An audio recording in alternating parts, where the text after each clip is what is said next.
Hi friends, চলে এলাম আজকে একটা নতুন ভিডিও নিয়ে। আজকে হচ্ছে মহাশিবরাত্রি, তাই চলে এলাম গঙ্গায় স্নান করতে। আর গঙ্গায় স্নান সেরেই চলে যাব মন্দিরে পুজো দিতে। আমরা যেহেতু প্রয়াগরাজ মহাকুম্ভে যেতে পারিনি, তাই আমরা চলে এসেছি ত্রিবেণী মহাকুম্ভে। এখানেও কিন্তু কুম্ভ মেলা বসেছিল। তোমরা সকলেই জানো নিশ্চয়ই, প্রয়াগরাজের পরেই হচ্ছে ত্রিবেণী মহাকুম্ভ।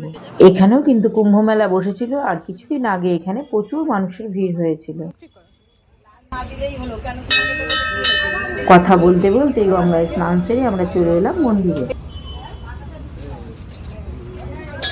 এইরকম নতুন নতুন ভিডিও দেখতে আমার চ্যানেলটাকে লাইক, শেয়ার, সাবস্ক্রাইব আর ফলো করে দিও। আর এইভাবে সবসময় আমার পাশে থেকো। মন্দিরে ঢোকার মুখেই সামনে বসে আছে স্বয়ংনন্দী মহারাজ।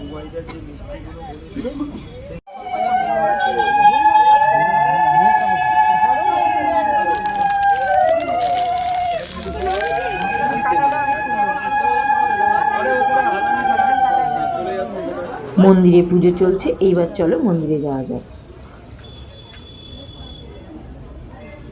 শিবরাত্রি উপলক্ষে দেখো মন্দিরটা কত সুন্দর করে সাজিয়েছে। এই দেখো পুজো দিয়ে এইখানে সবাই ধূপ মোম জ্বালাচ্ছে।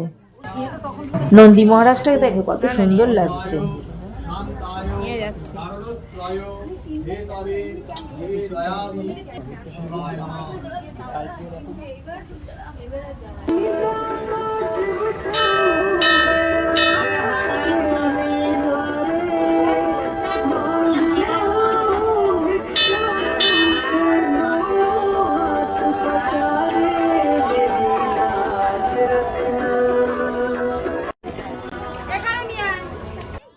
তোমরা সবাই নিশ্চয়ই জানো আজকে শিবরাত্রিটা খুবই স্পেশাল, কারণ 144 বছর পর এত সুন্দর একটা যোগ এসেছে।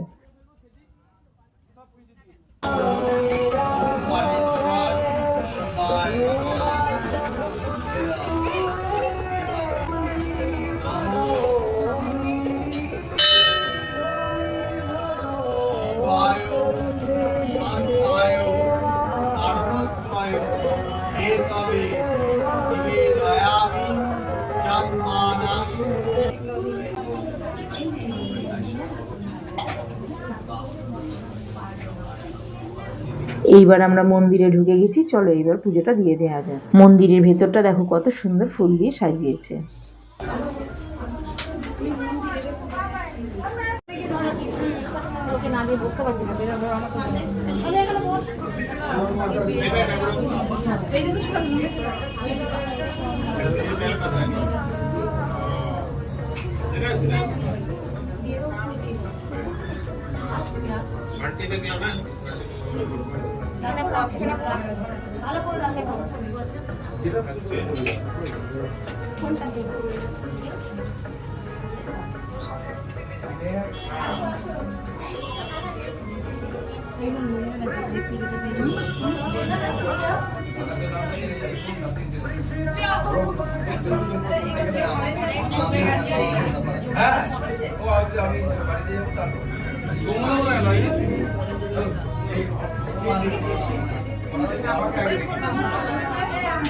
এইবার আমরা বাবার মাথায় জল ঢেলে দেব।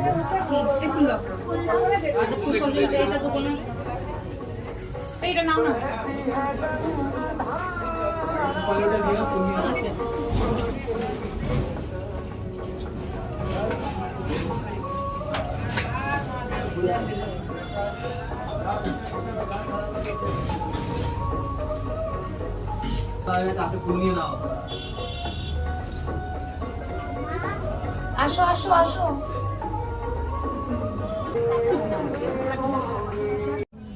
দেখো ফ্রেন্ডস, এইখানে সবাই জল ঢালার পর নন্দী মহারাজের কানে কানে নিজেদের মনের ইচ্ছেটা জানাচ্ছে।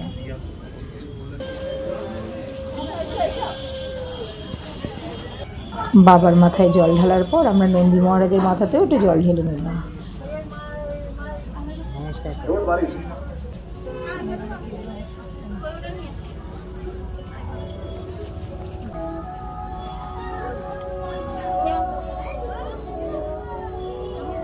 এইবার যেহেতু শিবরাত্রি দুদিন ধরে পড়েছে, তাই আমরা দুদিন ধরে বাবার মাথায় জল ঢালবো। আর কি কি করব তাই দেখার জন্য চোখ রেখো আমার চ্যানেলে।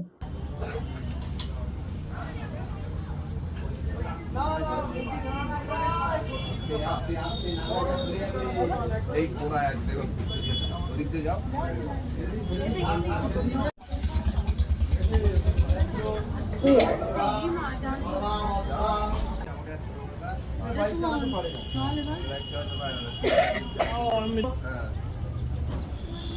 ক্ষয়ক্ষতি না হওয়া পর্যন্ত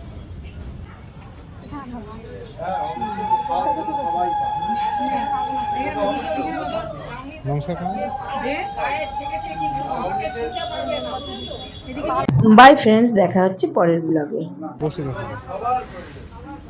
হ্যাঁ বলো